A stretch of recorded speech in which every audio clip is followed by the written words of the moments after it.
ప్రభాస్తో clash అంత మంచిది కాదు. గతంలో షారుఖ్ లాంటి స్టార్ రెబల్తో క్లాష్కు దిగి డీలా పడ్డాడు.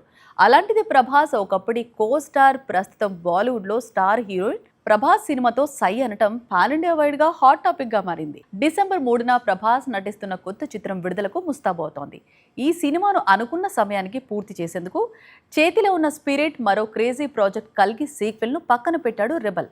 ఒకవైపు ప్రభాస్ ఇంత ప్లాన్డ్గా డిసెంబర్లో రావడానికి సిద్ధమవుతుంటే, ఫౌజీకి పోటీగా ఒక భారీ చిత్రాన్ని విడుదలకు నిలుపుతోంది బాలీవుడ్. పైగా సాహో హీరోయిన్ నటించిన కొత్త చిత్రం ఇది. ఆగస్టు 28న రిలీజ్ కావాల్సింది ఈటా.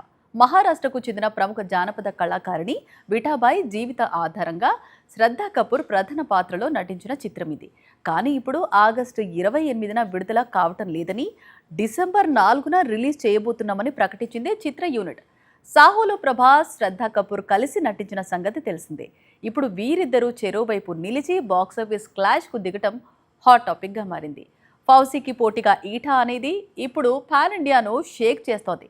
కంటెంట్పై ఎంతో కాన్ఫిడెన్స్ లేకపోతే ఇలాంటి రిస్క్ చేయరు మేకర్స్. గతంలో ఓసారి సలార్కు పోటీగా షారుఖ్ నటించిన డంకీ రిలీజ్ అయింది. కట్ చేస్తే క్లాష్ వల్ల డంకీ చాలా వసూళ్లు కోల్పోవలసి వచ్చింది. మరిన్ని అప్డేట్స్ కోసం ఛానల్ ను సబ్స్క్రైబ్ చేయండి. నోటిఫికేషన్స్ కోసం బెల్ ఐకాన్ పై క్లిక్ చేయండి.